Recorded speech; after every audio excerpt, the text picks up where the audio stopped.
There's a certain kind of quiet strength that doesn't always raise its voice, my tired friends, but it still changes the direction of things over time. So begins the story we're about to share tonight.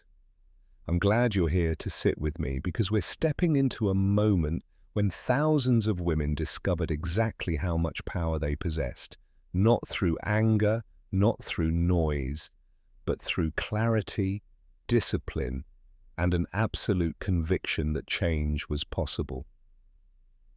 By the steady warmth of a fire, whether it's real or imagined, we're easing into March 1913 in Washington, D.C. It's a story about a procession that was supposed to be quiet and orderly. Instead, it became a moment when the nation couldn't look away. Before we go further, I want you comfortable. Draw a blanket closer, dim the lights if you need to. This story unfolds slowly, moment by moment. Not everything happens at once. But when it does happen, when these women finally claim the space they've earned, you'll understand why this day changed everything. Tonight you'll walk beside them through every moment of that remarkable day. You'll feel what they felt. You'll understand what they understood. And you'll see what quiet strength actually looks like when thousands of people choose to believe in something bigger than themselves. The date is March 4th, 1913. A cold spring morning in the nation's capital. And thousands of women are about to change the course of American history. Now let's begin. You find yourself in a cramped office in Washington during the winter of 1912. The room smells of ink and paper and old wood, the scent of decades of bureaucracy and paperwork. Stacks of letters cover every available surface. Some have spilled onto the floor, creating paper drifts in the corners, like autumn leaves that no one bothered to sweep away. Your fingers are numb as you work. The cold has seeped into the office from the poorly fitted windows. When you reach for a pen, your hand trembles slightly, not from fear, but from the simple fact that the office has no heating. The window panes are so cold that frost forms on the inside edges despite the afternoon being well underway. You pull your shawl tighter around your shoulders and exhale.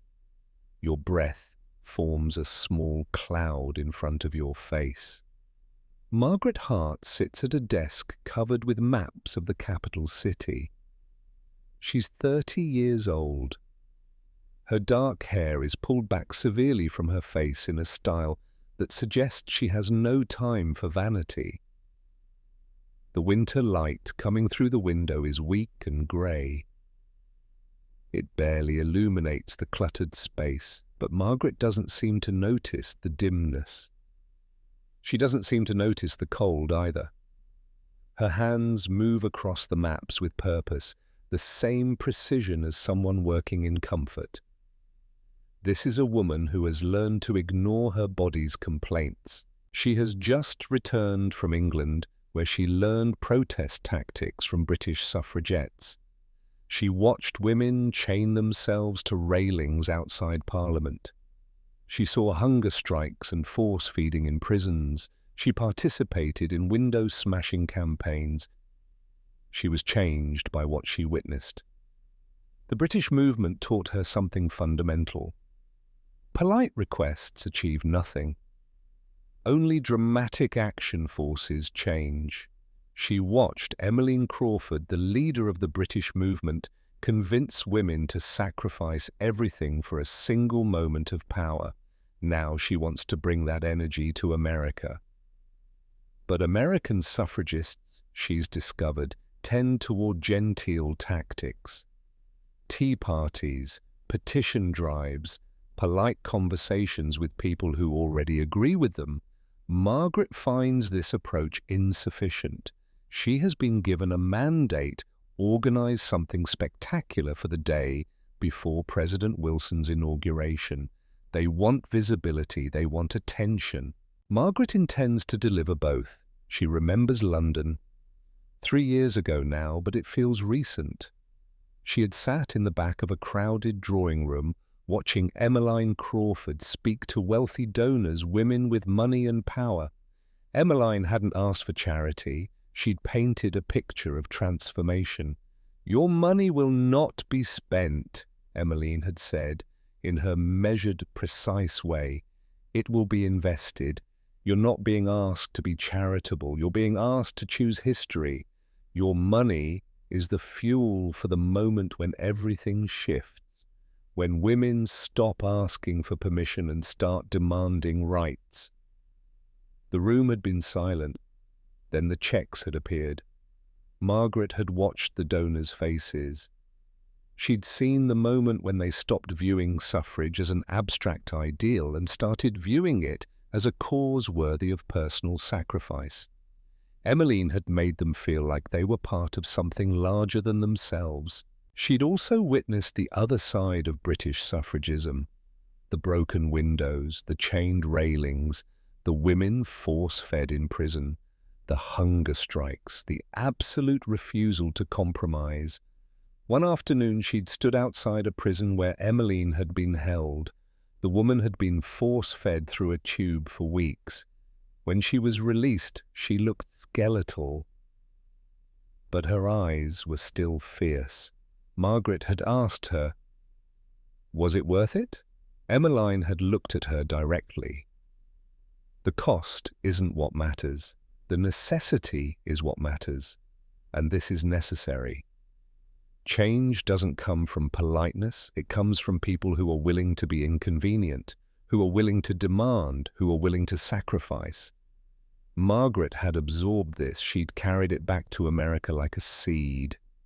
Now, sitting in this cold office in Washington, she understands Emmeline's lesson differently. Not that she needs to be violent, but that she needs to be impossible to ignore. She needs to create a moment so undeniable, so powerful, so beautiful that the nation has to pay attention.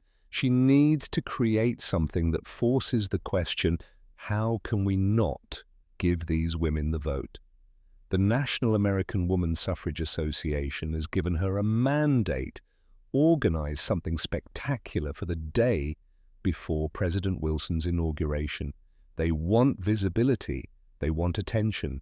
Margaret knows what American suffragism currently looks like. It looks like tea parties in church basements. It looks like petition drives that no one signs. It looks like speeches delivered to audiences who already agree. It looks like 200 women gathered in a small hall afterward, thinking they've accomplished something profound. She finds this approach insufficient. The timing is no accident. When a new president arrives in Washington, the city fills with visitors and journalists. Every hotel room gets booked months in advance. Every newspaper sends reporters to cover the festivities. The inauguration dominates national conversation for weeks. It's the biggest news story of the season. Margaret intends to use that attention. She wants suffragists inserted into every newspaper story about the inauguration. She wants their presence impossible to ignore. She spreads a map across her desk and traces Pennsylvania Avenue with one finger. The route runs from the Capitol to the White House. It measures exactly 1.9 miles of ceremonial importance. This avenue represents the heart of American government. Presidents travel it during inaugurations. Foreign dignitaries parade down it during state visits. Victory celebrations happen here. The idea forming in her mind is audacious. She wants to stage the largest parade for women's rights that America has ever seen. Not a march, not a demonstration, a procession, something that sounds inevitable, something dignified, and she wants it on Pennsylvania Avenue. On the day before Wilson takes office, the largest suffrage parade in American history attracted 3,000 people, and that was in New York City, which has a much larger population of activists than Washington. Margaret wants 6,000. Her colleagues think she's dreaming, but she's not dreaming. She's planning. And there's a difference. She starts sketching maps, formations, sections, categories. Each one represents hundreds of women. Each one proves something. By the end of the night, she has filled 20 pages with notes and sketches. The vision is complete in her mind. Now comes the hard work of making it real. Caroline Drake arrives carrying a stack of financial documents. Caroline has red hair and a sharp mind for organization. She also spent time with the British suffragettes, which is why Margaret trusts her with the numbers. But today she brings bad news. They have almost no money. The national organization has given them exactly $12 to start with, $12 to organize a parade that Margaret envisions including thousands of participants. Caroline's expression is grim as she sets the documents on the desk. "This is impossible," Caroline says flatly. "You can't organize 6,000 women to travel to Washington in March with $12. You can't even rent a single float. You can't pay for costumes or banners or anything else we need." Margaret just smiles. She's already begun writing. Right there at the desk, she pulls out fresh paper. "What are you doing?" Caroline asks. "Writing letters," Margaret says. "To wealthy supporters with $12. With an idea, Margaret replies. "The money is secondary." Caroline watches as Margaret's pen moves across the page. She doesn't understand yet what her colleague understands, but she's beginning to suspect. By the end of the night, Margaret has written 25 letters. Each one is personalized. Each one is designed for a different recipient. The letters to wealthy women about the historic importance of the moment. The letters to working women about solidarity. The letters to women with small amounts of savings asking for what they can afford. "These will bring in money?" Caroline asks, still skeptical.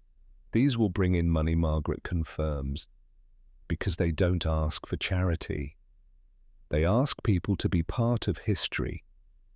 Caroline begins to understand. This woman doesn't see obstacles. She sees solutions. The weeks that follow prove her right. The first week brings $8.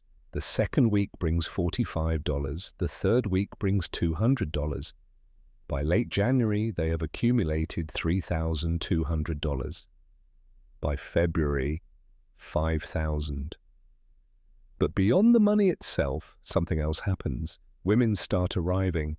Women who've read the letters. Women who've made the decision to sacrifice. A widow from Philadelphia sends $1,000 with a note. "I wish I could do this myself." A factory worker from Ohio sends 50 cents wrapped in newspaper with another note. "This is all I have, but it's for something that matters." These aren't just donations, they're declarations of faith. Margaret doesn't work alone. She builds a team. Helen Mendez is an artist with a creative mind for publicity. She designs a poster of a woman in classical robes carrying a liberty torch. The image appears on everything from postcards to banners to lapel buttons. One of Helen's most brilliant ideas is creating small purple and gold ribbons, the colors of suffrage. They cost almost nothing to produce, but soon these ribbons appear on coats throughout Washington. Even people who cannot march can show support by wearing the colors. Virginia Cole handles recruitment and community organizing. She travels to every state. She speaks to suffrage organizations in every region. She coordinates with local groups. The parade becomes real when local women in Vermont, California, Mississippi, and Iowa begin organizing delegations to travel to Washington. Virginia is the one who makes them believe it's actually possible. And then there's Caroline Drake, who transforms an empty building on F Street into campaign headquarters. Within days, the empty building becomes something alive. Volunteers arrive carrying borrowed furniture dragged from attics and basements. Someone donates a dozen typewriters that clatter constantly throughout the day. Another supporter provides a telephone line that rings incessantly. The walls soon fill with charts tracking parade preparations. One massive chart lists every state in the Union. Beside each state name, volunteers mark the number of expected marchers. The numbers start small but grow steadily. Another chart tracks the recruitment of marchers from different professions: doctors, lawyers, teachers, nurses, social workers, artists. Alice divides the work into departments like a military campaign. One team handles publicity and media relations, another manages logistics and transportation, a third coordinates with local police and city officials. The publicity team proves particularly creative. They design posters, they organize meetings, they work with newspapers. One room becomes a costume workshop. Volunteers sew white dresses for marchers who cannot afford to provide their own. Other volunteers create elaborate allegorical costumes for the floats. The headquarters buzzes with activity every day. Seamstresses work in one corner, altering costumes to fit different body types. Artists paint banners in another area, using bold letters visible from blocks away. Volunteers fold and address letters requesting more donations. Someone has the idea to include a herald on horseback at the front of the procession. Margaret immediately sees the dramatic potential. A woman on horseback will capture attention and look magnificent in photographs. The herald will ride ahead of the main procession wearing a flowing cape. She will carry a trumpet to announce the parade's approach. Her appearance will signal that something significant is about to happen. Finding the right person for this role takes several interviews. The woman must ride exceptionally well. She must look comfortable in costume. She must also believe deeply enough in suffrage to accept the attention and potential ridicule. A lawyer named Catherine Wright volunteers for the position. She rides expertly and possesses striking looks that photograph beautifully. She is tall and graceful with dark hair that flows dramatically. But more than that, she understands what she's representing. When Margaret asks her if she understands the role isn't about vanity, Catherine nods immediately. "You want the first image the newspapers see to be a woman?" Catherine says. "Not a symbol of womanhood, an actual woman, strong, capable, leading something important." "Then yes," Margaret says. "You'll do it." Margaret's own mother, Elizabeth Hart, arrives at the office one afternoon. She's 75 years old and Margaret expects her to stay home. Instead, she tells her daughter, "I'm marching." "I don't care if they arrest me. I'm marching." Margaret tears up. "It might be dangerous," she says. Her mother takes her hand. "I'm 75 years old. I've spent my whole life being safe. It hasn't changed anything. One day, I want to be brave." Margaret works late into the night designing the parade's visual language. She understands something fundamental. This isn't about a debate. This is about images. This is about proof. She sketches out sections for the parade. Her handwriting is precise and efficient. Every letter formed with purpose. College students will march together wearing their academic robes. The sight of educated women pursuing degrees will contradict claims about female intellectual inferiority. Working women will march in their everyday clothes. Factory workers and shop clerks will demonstrate that women support themselves financially. They deserve political representation just as male workers do. There will be floats carrying living tableaus depicting famous women from history. There will be foreign delegations showing international support. There will be state delegations demonstrating the geographic breadth of the movement. But the genius of Margaret's strategy isn't in any single element. It's in the whole. The parade will be a visual argument. Every marcher is evidence. Every section is proof. Every banner is a statement. The newspapers won't be able to argue against what they see, because it will be real, it will be there, it will be undeniable. Margaret calculates that she needs at least 6,000 women to make the visual impact she wants. 6,000 marchers will fill Pennsylvania Avenue. They will create an image impossible to dismiss, an image impossible to ignore, an image impossible to forget. Her friends think she's dreaming, but she's not dreaming. The parade route requires official approval from the city government. This process involves multiple meetings with bureaucrats who seem uninterested in helping. Alice meets with the superintendent of police multiple times to discuss logistics and security. The superintendent is a tired-looking man named Richard Walsh. He clearly wishes the suffrage procession would happen somewhere else, or not at all. At their first meeting, Walsh leans back in his chair and sighs. "I'm concerned about your parade," he says. "The procession," Margaret corrects gently. "We call it a procession." Walsh's jaw tightens. "March, procession, demonstration, it doesn't matter. The point is, thousands of women on the most important day of the year, the president's inauguration. The city will be packed. I have to manage inauguration traffic. I have to manage the president's security. I have to manage foreign dignitaries. And now I'm supposed to manage a women's suffrage parade on the same day." "We don't require management," Margaret says. "We have our own organization. We have marshals. We have discipline." "That's what they always say," Walsh replies. "I've been doing this job for 25 years. I've seen peaceful events turn into riots with no warning. You put thousands of people on Pennsylvania Avenue, the most public street in the city, and anything can happen." Margaret leans forward. "Then I trust you've prepared the police department to protect citizens if anything happens." Walsh's jaw tightens further. He didn't expect her to say it so plainly. "I'll grant you a permit for the route," he says. "Pennsylvania Avenue is public property. Other groups march down it, but I won't guarantee security. My department is understaffed. We'll do our best, but I can't promise adequate protection." "Can't or won't?" Margaret asks. "Both," Walsh says coldly. Margaret stands. She's smaller than him, but her posture is rigid, immovable. She pulls out her leather-bound notebook and begins writing. "I'm taking notes," she says. "For the newspapers, for history. Every meeting, every warning, every statement about your department's inability to protect citizens exercising their rights."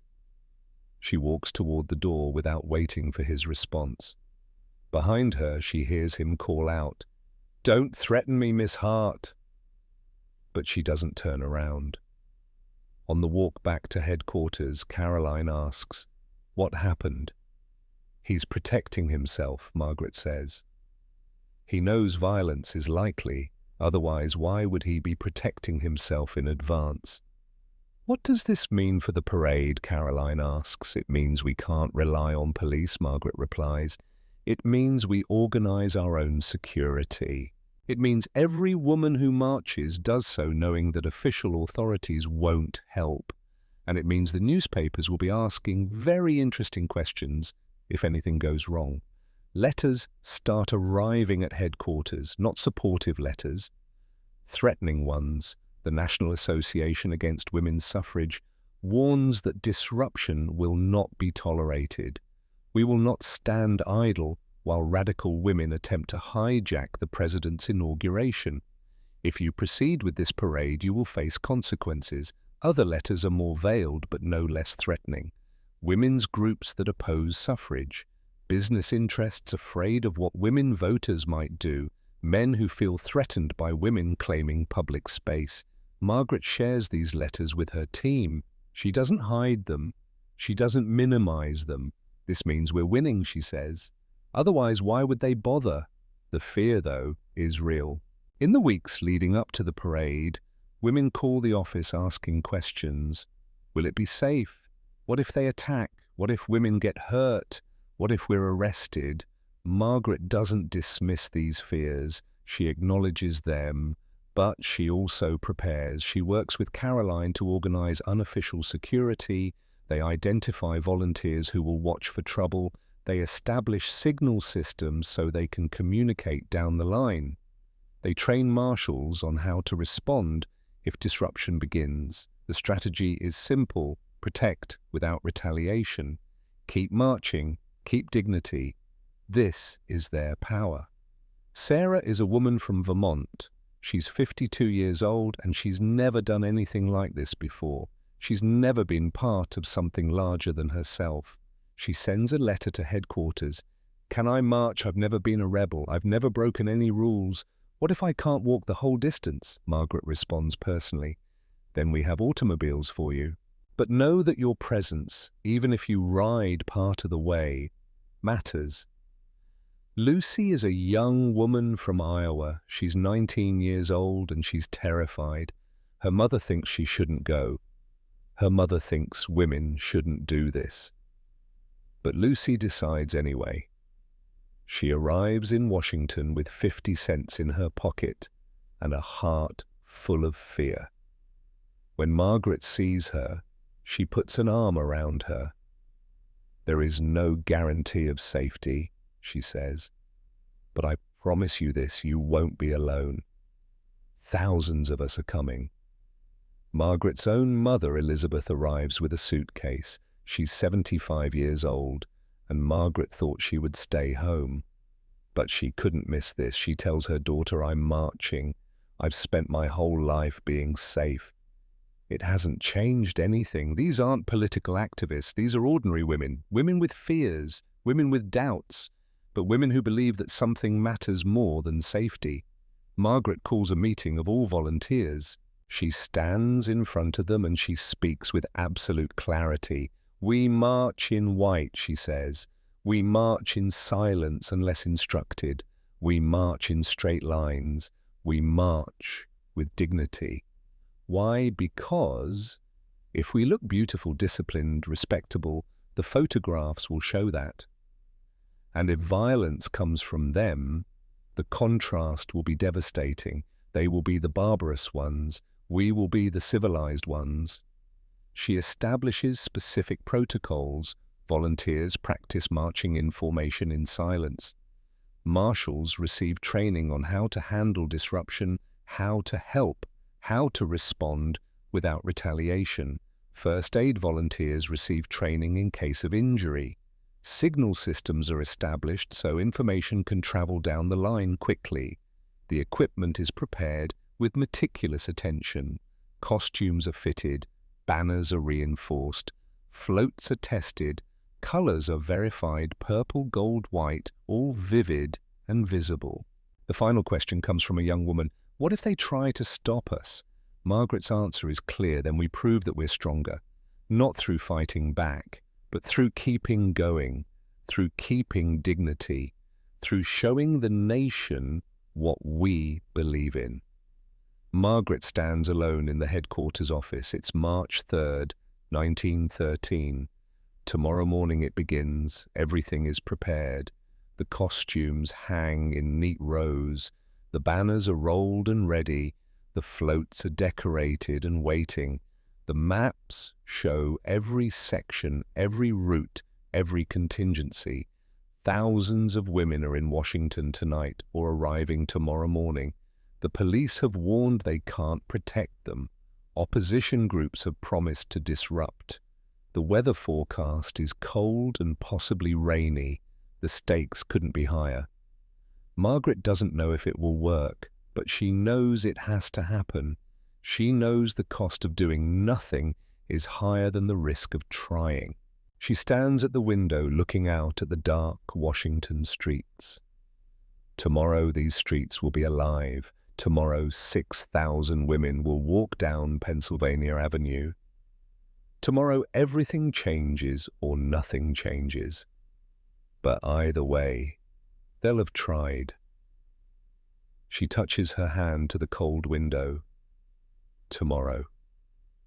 It all begins tomorrow. The trains pull into Washington every hour. Women step out onto platforms. Some have traveled 3 days, some have raised their own money, some have risked their reputations to be here. Anna and her daughters arrive from California. California women already have the vote they won in 1911, but they've come 2,000 miles to show solidarity. We want to show other states what you can have, Anna tells Margaret. We want to show that this is real, that women voting works. Elizabeth arrives alone from Mississippi. Her family didn't approve. She came anyway. She hasn't told them yet where she is. This matters more than their disappointment, she tells a fellow marcher. The Nebraska group arrives together, 12 women who've pooled their money for train tickets. They wear matching sashes. They sing together in the train car. Songs of the movement, songs of hope. The boarding houses fill up. Families welcome strangers. Women sleep 4 or 5 to a room. No one complains. Everyone is buzzing with nervous energy.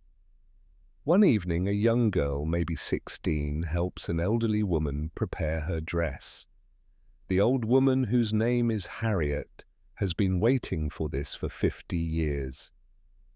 "I have waited my whole life for this," Harriet tells the girl. "We're here now," the girl replies. "Yes," Harriet says, and she cries, "We're finally here." Last-minute preparations at headquarters turn into something almost sacred. In the costume department, volunteers finish final fittings. A woman's dress is torn slightly at the seam.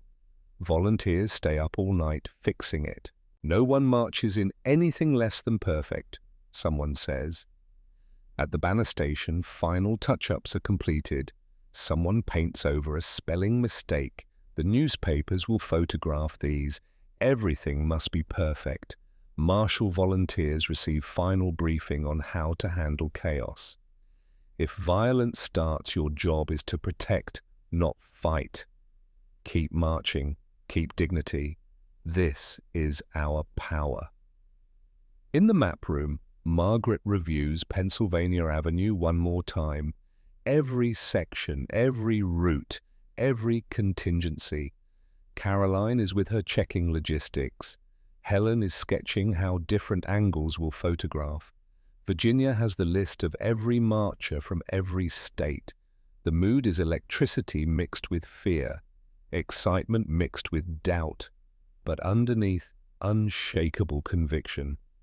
Around 3 in the morning, Margaret steps outside. The city is silent. Tomorrow, this city will be chaos.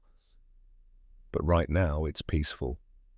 Stars are visible above Washington despite the city lights. Cold air, clear sky. Perfect weather for a revolution, she whispers to herself. March 4th, 1913. Dawn breaks cold and clear. The weather is better than they hoped. Not rain, not snow. Just cold, 40 degrees maybe, but clear skies and good light for photographs. Women dress in darkness, putting on white dresses, pinning purple and gold sashes, adjusting hair, some putting on courage like a costume.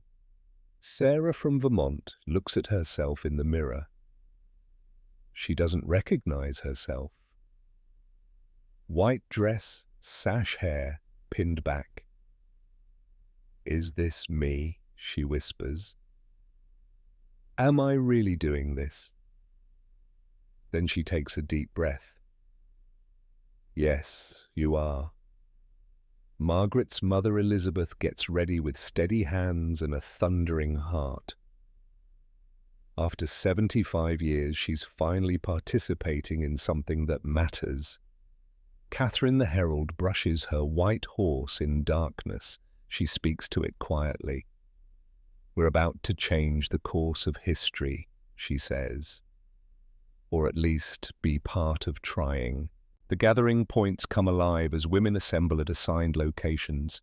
College women in academic robes at one location, working women at another, professionals at another, state delegations with their banners. The fear is visible.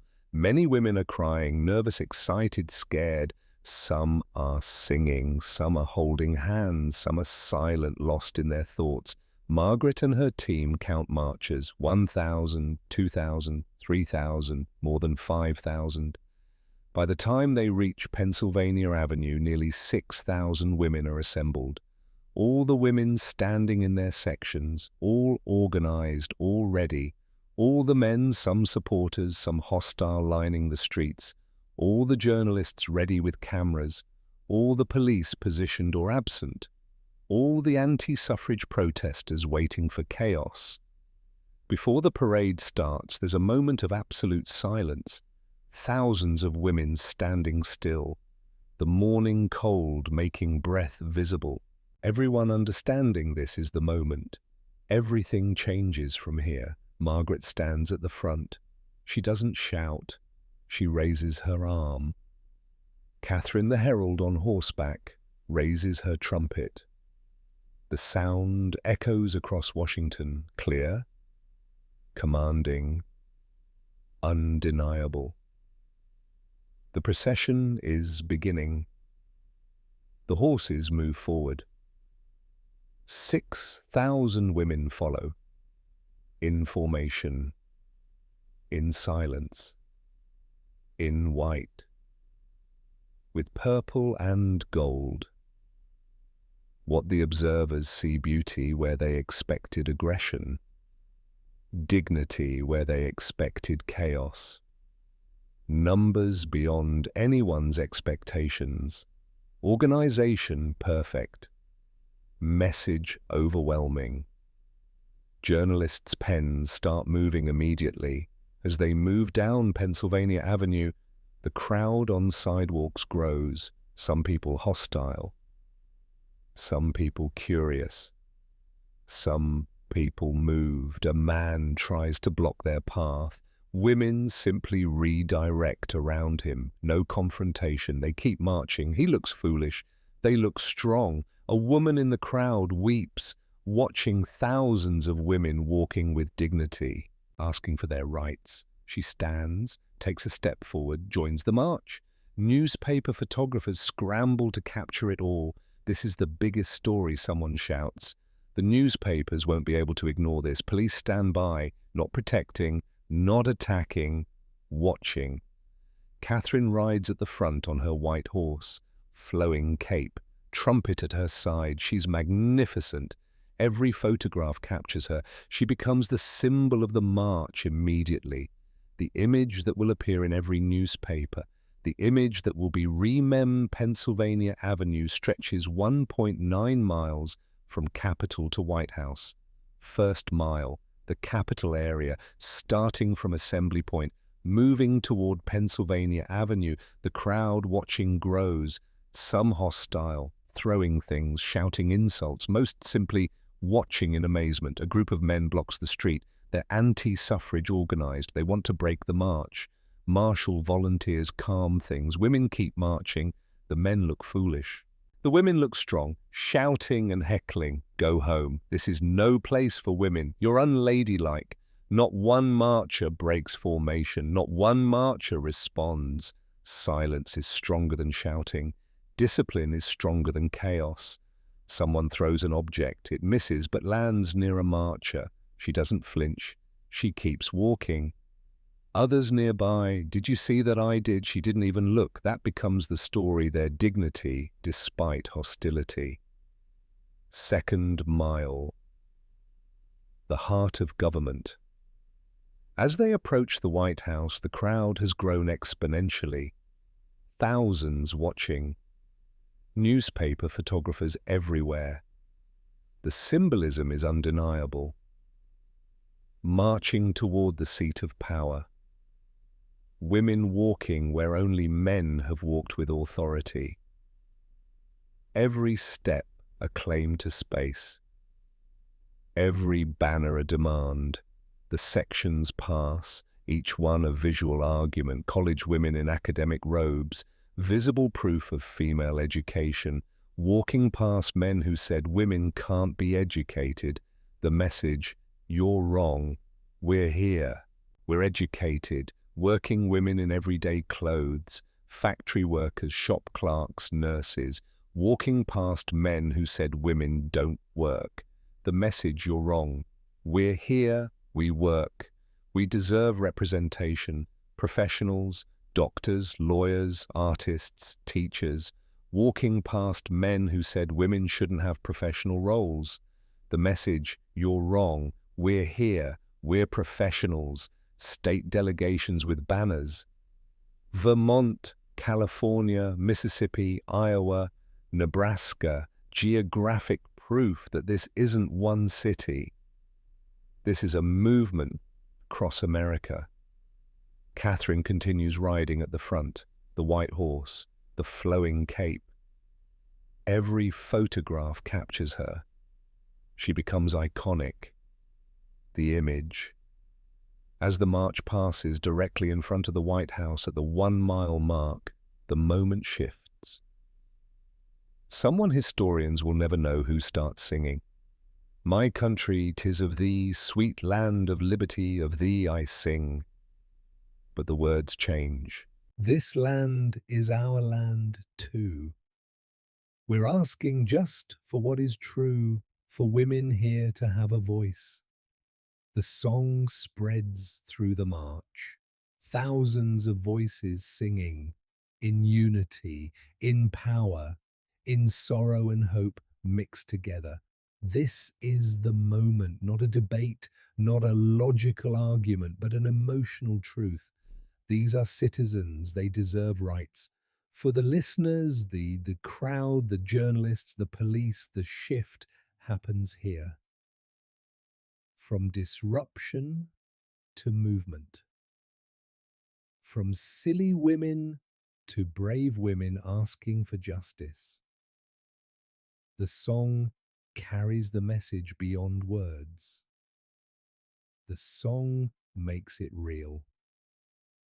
Around mile 1.5 near the center of the parade, it happens. A group of hostile men surges forward. Not all at once, but from multiple points. They're trying to break the line. They're trying to stop the march. A man grabs a banner, tries to rip it from marchers' hands. Volunteer marshals quickly move. The man releases the banner. Marchers keep going. Shoving starts. Some men push into the line, trying to create chaos. Marchers stand firm, but don't push back. The discipline is stunning. Someone is knocked down. One of the hostile men, actually, falls in front of marchers. Marchers help him up. This moment is crucial. The contrast, the suffragists help even those attacking them. Police finally intervene, not to protect marchers, but to prevent the hostile men from escalating. Walsh's department makes a calculated choice. Contain it, don't let it become a riot. The march continues. The hostile men retreat. The marchers continue. Songs continue. The message, nothing stops us. This is the turning point in how people perceive the march. Before suffragettes disrupting the inauguration. After women asking for rights while facing violence. The newspapers will ask, why were the suffragists attacked, not why did they march? The march reaches the end, and not at the White House, but the march completes, all 6,000 women, all walking together, all arriving together. They stand in the street, thousands of women standing in silence, breathing heavily, hearts thundering, realizing we did it, we actually did it. Margaret sees her mother, embraces her, both crying, we did it, we actually did it. Women talking to reporters, we came to show that we're here, we're not going away. The government has to listen now. The herald. Catherine dismounts, the horse is exhausted, she's exhausted. She looks directly at a photographer. In that moment, history, the realization sets in. The newspapers will report this. They can't ignore it. The numbers are too big. The organization is too impressive. The discipline is too remarkable. The procession is over. The movement has begun. March 4th, 1913, evening. After the march ends, the exhaustion is profound. Women are physically spent. Some can barely walk. Some collapse into beds at boarding houses. Some are too energized to sleep. The emotion is complex. Relief that nothing catastrophic happened. Triumph that they pulled it off. Anger about the violence they faced. Pride in their courage.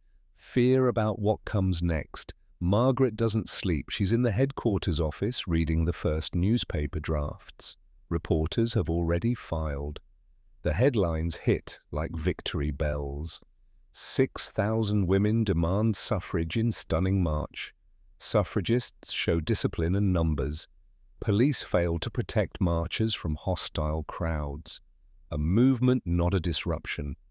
The stories can't ignore it. Too many women, too organized, too peaceful, too beautiful. A critical quote from a journalist: the suffragists showed more dignity under attack than their attackers showed with violence.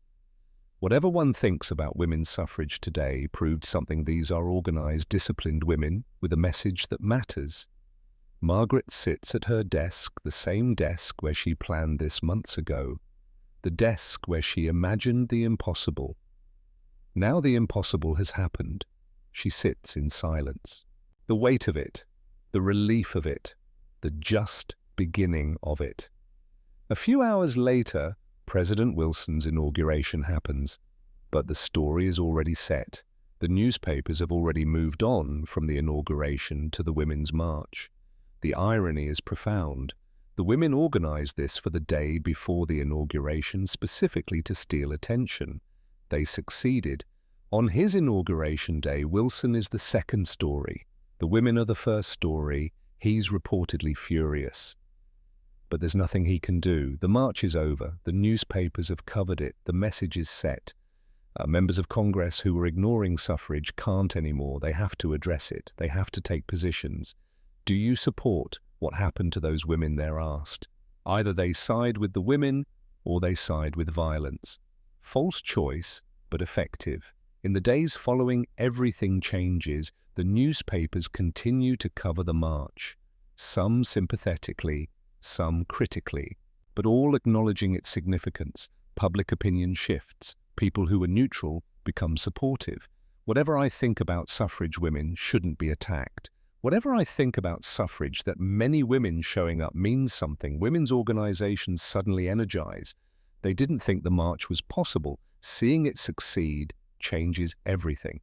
Other suffrage groups realize, if they can march on Pennsylvania Avenue, maybe we can do this. Volunteers increase. Women who were hesitant now want in.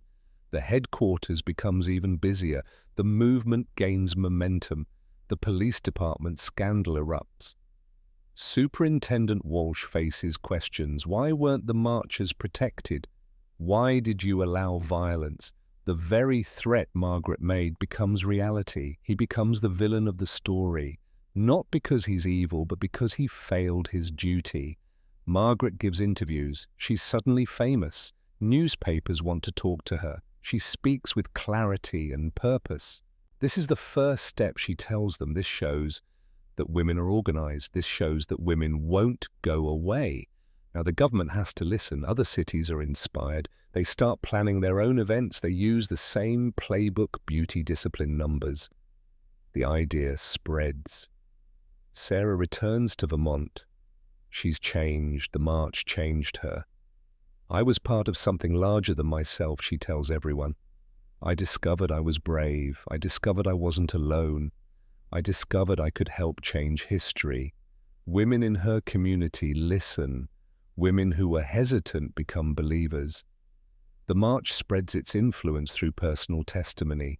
Lucy marries eventually a man who was there, who witnessed her courage. He becomes a supporter. They have 3 daughters. Those daughters grow up in a world slightly closer to equality. Because of that one day in 1913, Margaret's mother Elizabeth lives 10 more years. She becomes elder of the movement.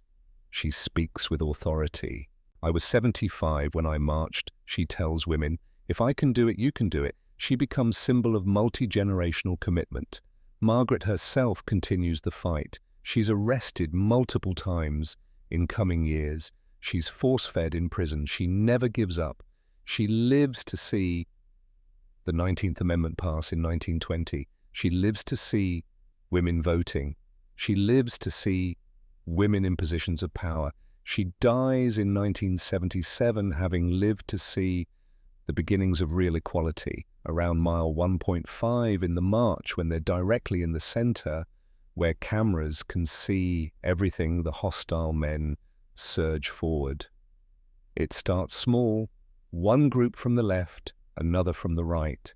They're not coordinated, but they're all trying to break the march. They're all trying to stop 6,000 women from walking A man grabs a banner from a young woman's hands. She's barely 20 years old. She holds tight. He yanks harder. Her knuckles go white.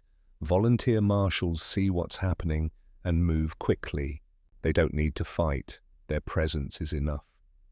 The man releases the banner. The woman stands there shaking but standing. She brushes her dress and keeps walking. Another section experiences pushing, real pushing, men trying to force their way into the line. The women stand firm but don't push back. They hold hands. They maintain formation. The men can't break them because they won't fight back. That's the brilliance of Margaret's strategy. Violence against passive resistance makes the violent look barbarous. Someone falls. A middle-aged woman trips under the pressure. People around her gasp, but immediately before anyone from the hostile crowd can celebrate, marchers help her up. They support her. They keep her standing. She keeps walking. The newspapers watch this moment. Woman attacked, woman helped by other women. Woman continues. That's the story. The police finally move, not to protect the marchers, but Walsh has made a calculation. If this becomes a full riot, the story is no longer women marching, but chaos in the streets. That's bad for the police department. Better to control the hostile men than let them escalate. Walsh's officers separate the attackers from the march. They create a buffer. They allow the march to continue. It's not protection of the marchers, but it's not abandonment either. In the middle of the chaos, individual women discover courage they didn't know they had. Sarah from Vermont. She's tired. Her feet hurt. The march is longer than she expected. She's nearly at her limit. Then the attack starts. A man shoves her. She could fall. She could give up. Instead, she stands taller. "I've come too far to stop now," she says aloud. She keeps marching. Her courage awakens something in women around her. They see an older woman choosing to stand firm. They find strength in her example. Lucy from Iowa. She's always been terrified. But seeing others' courage awakens something in her. When hostile men surge toward her section, instead of hiding, she steps forward. She links arms with the woman next to her. "We stand together," she says. They create a human chain. Men can't break through without actual violence. They back off. Lucy has discovered her own strength in this moment. Catherine the Herald on horseback. She sees the chaos. She doesn't flee. Instead, she rides toward the trouble. The horse, sensing her calmness, remains calm. She becomes a focal point. "Look at her," people say. She's not running. So neither do we. Her courage becomes the anchor. Everything holds together because she holds firm. Margaret's mother, Elizabeth, she sees her daughter's vision under attack. She's 75 years old. She pushes forward with surprising strength. She stands between hostile men and young marchers. "My name is Elizabeth Hart. I'm 75 years old, and I'm marching for the future. You'll have to go through me to stop us." Her age, her voice, her presence stops the immediate attack. She becomes symbol of multi-generational movement. Not when the police intervene, but when something emotional happens. A woman reporter named Margaret Watson is watching, rare for the time a female journalist covering the inauguration. But she's here to see the suffragists instead. She watches the hostile men attack. She watches the women respond with dignity. She watches a 75-year-old woman stand firm. She watches the Herald refuse to flee. She watches Sarah continue despite pain. She watches Lucy discover her own strength. She cries right there in the street. She cries, not from sadness, but from the beauty of it, from the courage of it, from the rightness of it. She turns to her editor, who's also watching, skeptical. This is the story she tells him, not the inauguration. Her article will be read across the country. Her tears will be remembered. Her question will be asked. How can anyone say these women shouldn't have the vote? When the march ends, there's a moment of absolute silence. Not peaceful silence, stunned silence. Thousands of women having endured attacks, still standing, still together, still believing. The images that emerge, the herald on her white horse, the women in white holding their lines, the older woman standing firm, the women helping those who fell, the disciplined sections continuing despite chaos. The narrative shifts. Before suffragists march despite police opposition, after women show courage and dignity under attack, the newspapers ask the question, how can anyone oppose people like this? The 1913 suffrage procession ends. But the movement it unleashed never ends. It grows, it spreads, it changes the nation. 7 years later, women get the vote. Not because they stopped fighting, but because they never stopped believing. In themselves, in each other, in the possibility of change. The march didn't immediately grant women the vote, but it marked the beginning of the end of opposition. It changed the conversation from should women have the vote to when will women get the vote. For the women who marched, something shifted inside. They discovered they were brave. They discovered they weren't alone. They discovered they could help change history. Sarah returns to Vermont, transformed. The march changed her. She tells everyone, women who were hesitant become believers. The march spreads its influence through personal testimony. Lucy marries a man who was there, who witnessed her courage. They have 3 daughters. Those daughters grow up in a world slightly closer to equality. Because of that one day, Catherine the Herald becomes famous. The photograph of her on horseback becomes iconic. It appears in newspapers across the country. It will be remembered for decades. She continues speaking for suffrage. She continues fighting. She never doubts again. Margaret's mother, Elizabeth, lives 10 more years. She becomes elder of the movement. She speaks with authority. I was 75 when I marched, she tells women. If I can do it, you can do it. She becomes symbol of multi-generational commitment. The immediate impact is political. Members of Congress who were ignoring suffrage suddenly can't. They have to take positions. The newspapers are asking them directly, do you support what happened to those women? The long-term impact is cultural. Women's organizations that were hesitant become energized. Other cities organize similar events. The idea spreads. The movement grows. The momentum becomes undeniable. Public opinion shifts. People who were neutral become supportive. Whatever I think about suffrage, women showed courage. Whatever I think about suffrage, that many organized women means something. Within months of the march, suffrage bills are introduced in Congress. Within a year, the movement has new energy. Within 7 years, the 19th Amendment passes.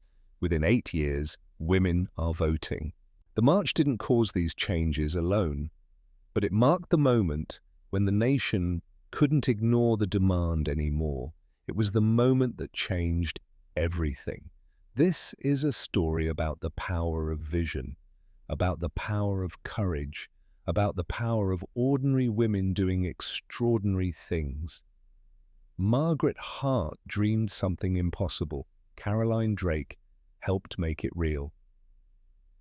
Catherine Wright rode at the front. Helen Mendez designed it beautifully. Virginia Cole brought women from across the nation. Elizabeth Hart at 75 stood firm. Lucy discovered her own strength. Sarah continued despite pain. Margaret Watson, the reporter, cried at the beauty of it. And 6,000 women marched, not because they knew they would win, but because they believed they should try, because they believed something mattered more than safety. because they believed in each other. The march was over in 3 hours, but its impact lasted generations. That's the power of quiet strength, the power of clarity, the power of discipline in the face of chaos, the power of beauty as resistance. These women were not special. They were not superhuman. They were school teachers and factory workers, mothers and daughters, lawyers and nurses, women from Vermont and California, women from small towns and big cities, women with fears and doubts, but women who chose to stand together. They chose to believe in themselves, in each other, in the possibility of change. If you take nothing else from this story, take this.